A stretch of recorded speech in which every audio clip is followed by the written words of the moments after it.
You say the only true way to fix our country is to empower the masses to contribute to our economy. How do you think we go about doing this? It's so frustrating for me, Dan, because we first have to understand the problems. We sit with the highest Gini coefficient in the world, meaning that we have the highest levels of inequality in the world. We have a small group of people who have a lot, and we have the masses who have very little. As it's well documented, our unemployment rates are increasing for a handful of reasons, by the way. I think not just political issues, but also the way the world is changing. We don't have the necessary skill base to be adapting to the future. Tech is starting to take away certain low-end jobs. For example, if you go to a new metro Ster-Kinekor today, most chances is that you're actually going to buy your ticket off a machine and not from a human. But 2 years ago you bought it. So tech is taking away those low-grade jobs bit by bit. And so the world is facing this problem where we need to retool people in order to do bigger jobs, more intelligent jobs, more creative jobs. And so as it is, the world is facing that, but South Africa has got this problem with high levels of inequality. And for me, the former system, coupled with a handful of other things, has meant that the masses actually don't know how to add to the economy in a meaningful way. So this is why I talk about education with such a passion. I'm not just talking about school and university. I'm talking about giving people the skills to be able to earn their way up. And we've seen it in these pockets. You see a lot of people come from townships with nothing. They just happen to be these bright young people. They make a way where they've virtually got no way, but they somehow make it, and they turn into these very successful business people. But they are the anomalies. For every one of them, there's a handful of people who just stay within that township life.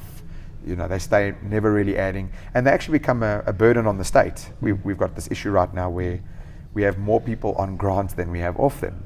Now, that's a real problem. So how do you fix that? Well, for me, it's education, but not the current form of education.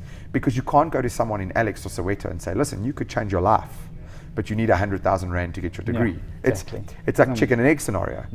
So I think if we were serious about fixing South Africa, all we'd have to do, and by the way, I'm not presenting something new. If you go look at former third world countries that developed into first world, they did a very similar thing. You had government officials basically come up and say, right, education is the number one priority and focus. We will think about nothing else. Because if I tool you with the skills, you're suddenly, I mean, I hate saying it, but I can either give you the fish or I can teach you how to fish. And right now we're just giving people the fish. And yes, because of our past, if you dare talk about not giving people the fish, you know, you almost walk up to scrutiny. I'm saying we need to do both.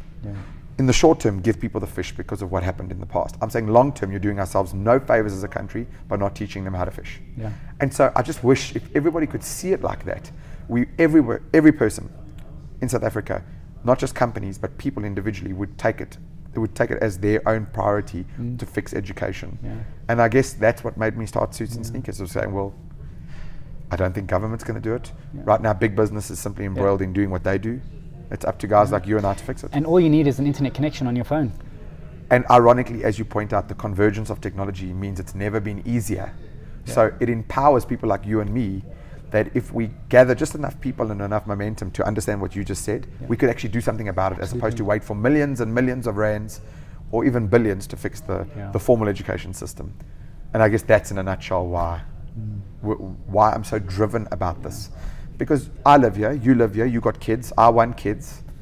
What is it going to look like for them? Not just schools, but what is the... And when people, unfortunately, Dan, I think in my opinion, when they can't contribute to the economy in the meaningful way, they shift attention to doing some pretty horrible things. So well, it's proven in around the world. That's what happens.